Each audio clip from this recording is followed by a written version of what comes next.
नमस्कार, मैं हूं डॉक्टर वरुण प्रभा और स्वागत करती हूं आप सभी लोगों का अपने इस चैनल पर। आज के इस वीडियो में हम बात करेंगे फ्रोजन शोल्डर या फिर एडहेसिव कैप्सुलाइटिस के ट्रीटमेंट के बारे में। किस तरीके से इसको ट्रीट किया जा सकता है, किस तरीके से इस कंडीशन को मैनेज किया जा सकता है, इसके बारे में हम बात करेंगे। फ्रोजन शोल्डर जिसके बारे में हम पहले अपने वीडियो में बता चुके हैं कि इसके लक्षण क्या होते हैं और ये कंडीशन क्या होती है।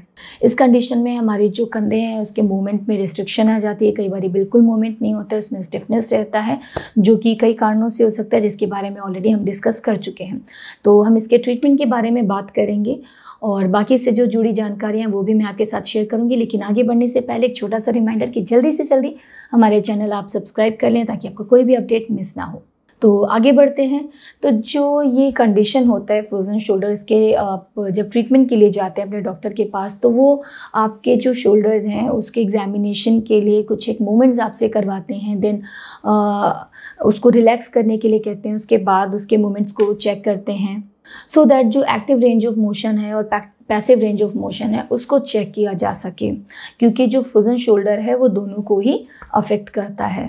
कई बार जब पेशेंट अच्छे से मूवमेंट नहीं कर पाता है, वो प्रॉपरली जो डॉक्टर के जिस तरीके से इंस्ट्रक्शंस होते हैं उस तरीके से नहीं फॉलो करके जो शोल्डर के मूवमेंट्स कर पाते, उस कंडीशन में कई बार होता है कि कुछ एनेस्थीसिया ऐसे इंजेक्शंस दे करके उसके बाद जो मूवमेंट्स हैं वो चेक किए जाते हैं ताकि रेंज ऑफ मोशन को समझा जा सके। हालांकि जो कंडीशन है फ्रोजन शोल्डर की उसको नॉर्मली साइंस एंड सिम्टम्स और बाकी जो आपकी हिस्ट्री होती है उसके हिसाब से कंफर्म कर लिया जाता है, बट कई बारी to rule out other conditions X ray और एमआरआई की ज़रूरत पड़ती है, जो कि हमेशा नहीं कभी कभी होती है। ये कंडीशन तभी होती है जब आपके साथ में कोई सिस्टमिक और कोई कंडीशन है, मेडिकल कोई और अंडरलाइन मेडिकल कंडीशन है, तभी ये एक्सरे और एमआरआई की ज़रूरत हो सकती है। तो अब अगर इसके ट्रीटमेंट एंड मैनेजमेंट की बात करते हैं तो सबसे ज़्यादा इंपॉर्टेंट होता है जो पेन एंड स्टिफनेस हो रहा है हमारे कंधों में, हमारे शोल्डर में, उसको मैनेज किया जा सके, क्योंकि उसी की वजह से सारी प्रॉब्लम्स हो रही हैं। हमारी जो क्वालिटी ऑफ लाइफ होती है उसी की वजह से हैम्पर होती है। तो सबसे ज़्यादा हमारा मेन जो ट्रीटमेंट का फोकस होता है, गोल होता है, ताकि वो यही होता है कि किस तरीके से जो स्टिफनेस है, इन्फ्लेमेशन है, दर्द है कंधों में, उसको कम किया जा सके और जो दोबारा हमारा जो कंधों का मूवमेंट है उसको रेस्टोर किया जा सके, नॉर्मल उसका मोशन वापस लाया जा सके, कंधों की जो मोबिलिटी है उसको ठीक किया जा सके।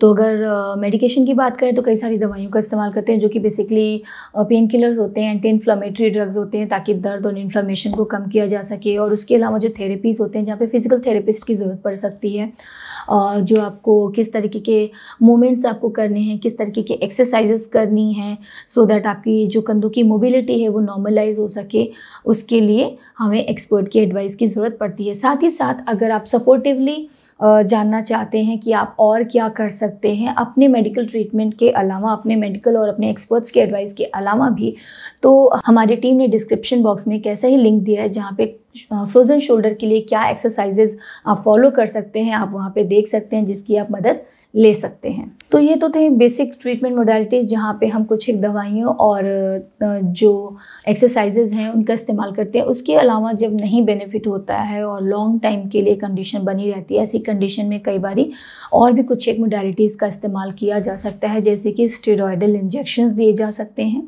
उसके अलावा जॉइंट डिस्टेंशंस किए जा सकते हैं, शोल्डर मैनिपुलेशंस भी किए जाते हैं। इस टेक्निक से भी काफ़ी बेनिफिट मिलता है लोगों को। और कुछ एक कंडीशन में सर्जरी की जाती है, हालांकि सर्जरी करना रेयर है, ये बहुत ही कम कंडीशंस में होती है जहाँ पे एडेसिवनेस ज़्यादा है, इंटरनली कनेक्टेड टिश्यू स्कार या एडेसिवनेस बहुत ज़्यादा है, उन कंडीशन में ही सर्जरी की ज़रूरत पड़ती है जो कि रेयरली ही की जाती है। तो ये तो थे वो सारे ट्रीटमेंट एंड मैनेजमेंट मोडालिटीज़ जिनको फ्रोजन शोल्डर के ट्रीटमेंट के लिए, उसको ठीक करने के लिए किया जाता है। उसके अलावा जैसा कि मैंने अपने पहले वीडियो में भी बताया था कि जो ये कंडीशन है बेसिकली हमारे हाथ और कंधों के जब मूवमेंट की रिस्ट्रिक्शन हो जाती है तो ये कंडीशन अराइज होता है। और वो रिस्ट्रिक्शन क्यों होती है? सर्जरी हो सकती है हमारे हाथ की किसी भी कारण से, या फिर फ्रैक्चर हो सकता है, मेसेक्टमी हो सकती है, स्ट्रोक हो सकता है। तो इन सारे कंडीशन में जो हमारा बाजू होता है, जो हमारा हाथ होता है या फिर हमारा कंधा और शोल्डर होता है उसके मूवमेंट में काफ़ी रिस्ट्रिक्शन आ जाता है, तो ये कंडीशन अराइज हो जाती है। तो हमें अपने डॉक्टर से बात करनी चाहिए कि इन बिटवीन हम किस तरीके से कौन से ऐसे माइल्ड एक्सरसाइजेज कर सकते हैं जिससे कि हमारे जो कंधा है उसका मूवमेंट बना रहे, उसकी मोबिलिटी बनी रहे। तो इसके बारे में हम अपने डॉक्टर से कंसल्ट कर सकते हैं। और आज के अपने इस वीडियो में हमने बाकी जो इससे रिलेटेड जो ट्रीटमेंट एंड मैनेजमेंट मोडेलिटीज़ हैं उसके बारे में बात किया। उम्मीद करती हूँ कि आपको इससे ज़रूर मदद मिलेगी। इसके अलावा आप और भी कोई सुझाव देना चाहते हैं या फिर आप और भी कुछ जानना चाहते हैं तो कमेंट बॉक्स में जाके हमें ज़रूर बताएं। मिलते हैं अपने अगले वीडियो में। धन्यवाद।